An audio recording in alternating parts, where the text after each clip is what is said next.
বাংলাদেশে যৌথভাবে ড্রোন উৎপাদন কারখানা স্থাপনের আগ্রহ প্রকাশ করেছে তুরস্ক।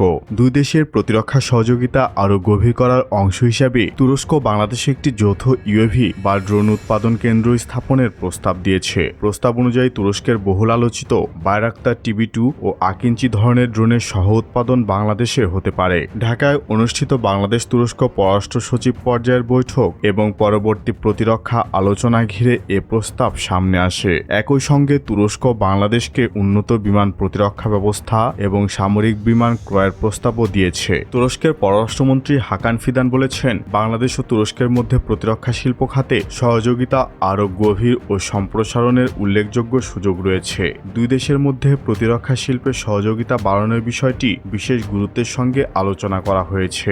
আধুনিক প্রতিরক্ষা প্রযুক্তি, সক্ষমতা উন্নয়ন এবং শিল্প পর্যায়ে যৌথ সহযোগিতার সম্ভাবনা নিয়ে উভয় পক্ষই মতবিনিময় করেছে। বিদ্যমান অংশীদারিত্বকে আরও কার্যকর ও দীর্ঘমেয়াদী কাঠামোর মধ্যে নিয়ে যেতে প্রয়োজনীয় পদক্ষেপ গ্রহণের বিষয়ে আলোচনা হয়েছে। এ খাতে সহযোগিতা শুধু প্রযুক্তি বিনিময়ে সীমাবদ্ধ থাকবে না, বরং ভবিষ্যতে যৌথ উন্নয়ন এবং সক্ষমতা বৃদ্ধির দিকেও মনোযোগী তুরস্ক।